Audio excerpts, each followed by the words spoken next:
We're here with Alijah Martin, Raptors, 39th pick here. So I want to start here. I heard you had a legendary workout with the Raptors. What can you tell us about this workout? Because I already know a couple of details, but I will have the fans understand how you got to Toronto. First of all, I was already on the road doing my pre-draft workouts, and I seen I had Toronto on my schedule. And I'm thinking to myself, like, dang, I need my passport, right? Yeah. I get to the airport. I try to finesse it a little bit. Nah, you can't finesse the passport. You need your passport. So I'm like, dang. All right. So I call my agent. He called the Raptors. We figured it out. Flew me to Orlando to get my passport from Gainesville, and then caught the next flight to Toronto. Yeah. Made the same workout. Just a little later. Got in at 4 a.m. and had to be up at 7. So you barely slept. Barely slept. Went in there and got straight to it. It was a guy that I knew pretty well, and we went at it. Just streaming, competing really hard, and it brought the best out of me. Yeah. I don't know about if it did for him, but it was good because I was able to show them what they were going to be getting. So right. I didn't even know the airport part about the passport. Yeah. Not even sleeping, because all I heard was, we'll leave names out of this if you want to. You know what I mean? Because I don't really want to out anybody. But I heard it was you, another guy who won the first round, versus the other two guys who also got drafted, and you absolutely ran the workout. So yeah, it's a great first impression. You know? It was, and it kind of was like the MO of, like, you know, what I do and what I bring. So. I bring the best out of my teammates and also frustrate the others. So with also being poised mentally as well. So I do that to a very good extent, and I think they like that. Yeah, well, I mean, clearly you're here, right? So, all right. So you probably spent a little bit of time now with Darko. The last couple of weeks, I'm sure he's talking to you every day. What has he told you about how do you earn minutes right away on this team, and sort of what your role is going to be this year and beyond? We haven't talked about that part. Okay. Honestly, I'm just trying to figure things out. The summer league go around. I mean, we had a really good mini camp, and you know, he's put his input in. Whenever he sees something, you know, he tells me and stuff like that, and I just been a sponge. So when we get there, that's when I have those conversations, like what I need to do, this and that, and what my role is like. But I already know my role is going to be a defender. I'm picking up full court, 94 feet, and keeping the game simple on the offensive end. I think my role is pretty universal. So we haven't got there yet, but I'm pretty sure what it's going to be. Okay. So I was listening to the OG's podcast with Udonis Haslem and Mike Miller. You guys were talking about, obviously, you know, you guys winning at Florida. They didn't get it at Florida, but you guys got it at Florida. And you were giving me your comps, and I thought it was interesting. You said early in your career, you kind of envisioned like a Davion Mitchell, like a Lou Dort type of role. Right. At your peak, maybe a Drew Holiday. And then on the offensive end, you feel like there's a little bit of that Donovan Mitchell, a little bit of that Damian Lillard. Definitely. So walk me through those comps and sort of like what you see in each of the little like details. Just early on, like the first 3 years was just development, tuning up things, and then the next three or next 6 or whatever you want to count it, is when you're solidified and you're at your peak. You're at your peak. You're at your best, and there's a lot more to your game. So. That's kind of what my mindset is just trying to stack days and keep getting better every day, and hopefully I get to my peak pretty soon. I mean, those are all really, really good names. If I could throw one out there, because as a former Raptor who was also the Sacramento, Norman Powell. How'd you even know I was going to say Norm? Because he was in my comp too. You've heard that one before? Yeah, for sure. You see a little Norman in yourself? Definitely. Norm's a fan favorite, bro. He's been on the show. Everyone loves Norm here in Toronto. Definitely, man. Look, I got so much respect for that guy because his journey is kind of the same as well, and like, you know, being a 4 or 5 year guy, it just made a way in the league. So I plan on doing the same thing. Yeah, low key, if you're Norm, but you know, Norm low key, like Norm more of a scorer than a defender. I feel like you can be Norm on offense and yourself on defense. I mean, you know, that'd be a great. I'm always defend, man. I love that. There you go.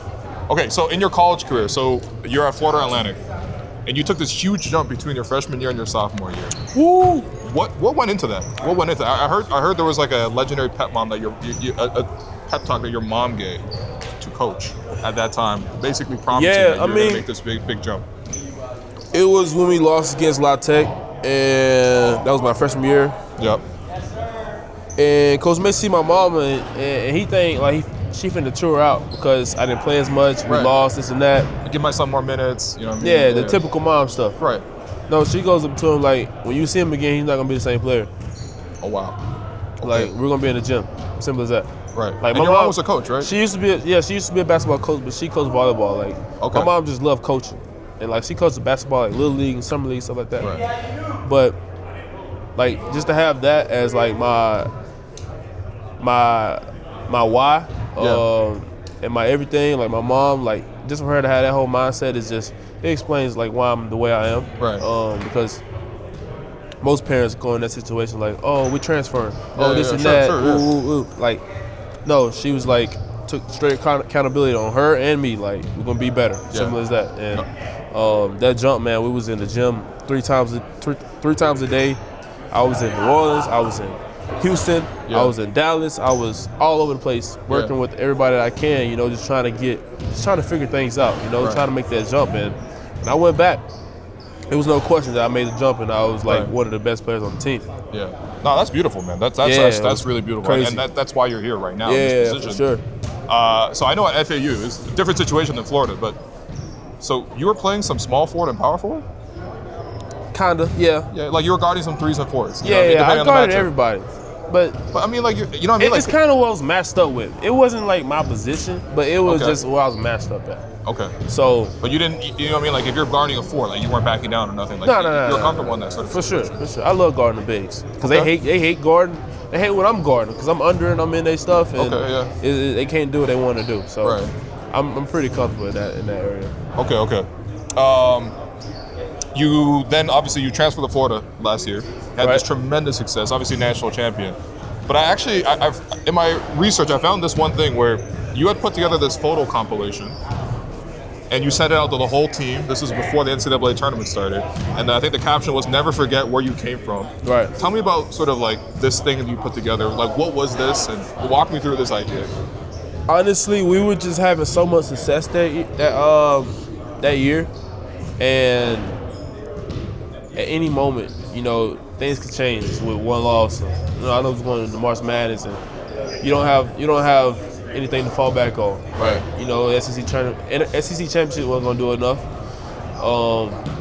for our careers, but I had to get the guys focused. You know, because when you winning, you know, things are a little more happier, things are a little more loose. Yeah. And I was trying to keep the guys reminded that, you know, this is how we got here. Right. You know, is that underdog mentality and that slept on mentality that fueled us to put the work in and play the way we play.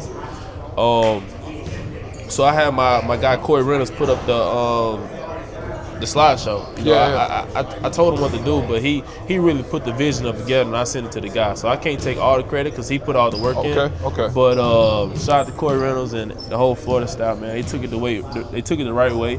Yeah. And you know, we kept it rolling. You know? No, because the coaches there, I mean, they rave about it. I mean, Florida's a great program, always, right? Historic. It's been a while since they won. And I think the quote was, from day one when you walked in, you changed the program. Yeah, definitely. You know, when you hear that, like, what does that mean to you? That just means that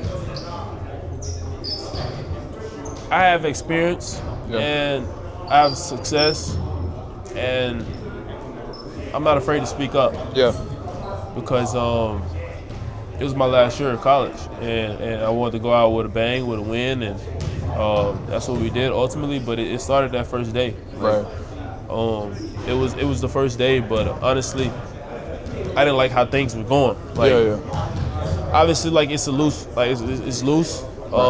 you want to set the tone. The effort got to be there. You know, if we're gonna be loose, when we there, we got to be extremely focused, extremely playing hard and together, and everybody on the sidelines got to be on the same accord. Like you're not supposed to be on the sideline just hands in the pocket on your phone, stuff like that. Right. You know, I'm not saying they were doing that there, but how I envision things is just everybody's pulling into one, and that's the court. So if you're on the sideline coaching us up, being loud, being mindful, you know, motivating, stuff like that, you know, because everybody's life's gonna change when you win. You know, so why not just have an imprint, you know?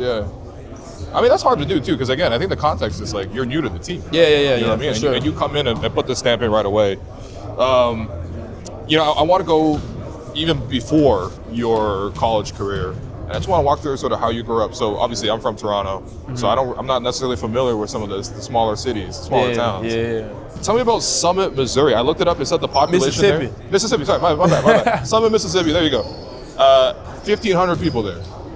1,500? Yeah, that's what the population. That's what it said on Google, at least. It gotta be at least 5,000. 5,000? Okay, but that's still small. That's still pretty small. Well, we're talking about Summit. Yeah. Summit. Maybe like 2,000 or 3,000. But 1,500 is crazy.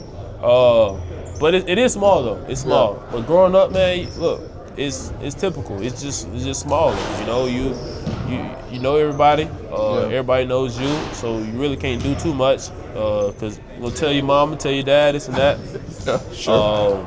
But growing up in those small towns, small cities and stuff, like when they say like it takes a village to raise a child, like that's really what it is. Yeah. And I was fortunate to grow up on the road where we're a straight family. Right. I got cousins, next door neighbors, across the street, 2 houses down. Like we was a real family. So after school, you know, you get on your bike, you go down the street, you go play 21 knockout. Yeah. Until the street lights come on. When the street light come on, you better be inside. Your mom finna get on you. Man, growing up it was fun because we were so connected, you know. And we're just kids, you know, not having a care in the world what's going on, and just what we're doing the next day. Yeah. See you at school tomorrow, things chill, like that. man. You know, it's fun. That's great. So you played a lot of sports. Yeah. Multi-sport athlete growing up. So I think you obviously basketball. You're a great football player too. I think you probably could have gone to college for football as well. Yeah, definitely. You play quarterback, and then you're also a track star. So track and baseball. And baseball. Yeah. So it's like this all your time is just playing sports like all day every day. Yep, that's it. Okay. What'd you That's play what baseball? I love doing, bro. I play center field. Center field. Bro, that's crazy. Yeah, I mean, Special athlete. That's a special athlete right there. If you can do all that goes those. back to my mom though. My mom always kept me active. Right. And I was blessed with athletic gifts and stuff like that. So I was pretty good at all of them. So I kept it going until I had to make a decision, and that's what it led up to. You mentioned your mom a couple times now. Yeah. You know, I remember because I don't know, because the night you got drafted, like, there was like a Zoom with us reporters and stuff like that. One of the questions I asked you was just like, you know, when you reflect back on like your whole journey, all the work that it took to get there, you're sitting there, you're drafted, you know, sort of like, are you soaking in the moment of sort of how much this means to you? And you said basically like, and I'll give you a better answer at a different time because like right now you're so focused on that moment. But when I ask you this question now, especially with all the sort of the community that built you, your mom, you know, everything that got into this, your former teammates, like how do you feel now sitting in this chair? Oh man, extremely blessed. Because where I come from, you're not supposed to be here. My statue, like I'm not 6'7", but I'm athletic, so. But where I come from, you know, I'm not supposed to be here. So everybody that poured into me, like my mom made all the sacrifices growing up. Like give you perspective, like she's a school teacher. She always been a school teacher, so it wasn't that much financial stability, stuff like that. But she made a way, you know. Traveling to Louisiana every 2 days for AAU tournaments, and we figured it out. You know, even taking donations from my uncles or donations from my aunts, stuff like that. My grandma, rest her soul. But everybody, like I said, it took a village, and I can't thank everybody enough, and even my teammates. You know, met them all along the way. You know, shaped me who I am, helped me become who I am. So can't thank everybody enough. It just wasn't me. You know. And my agent and my trainer, they did, of course, amazing job with development and putting me in the right position. So got to thank them as well. Well, you know what? Your village is gonna grow, man. Because now that you've got Toronto and Canada behind you, like it's everything. But I want to say welcome to the team. You know what I mean? Like you're gonna do great, and we know you're not gonna lack for motivation, and we know you've been a winner at everywhere you've gone. So thank you so much for your time, bro. Thank you. All right, best of luck. Thank you.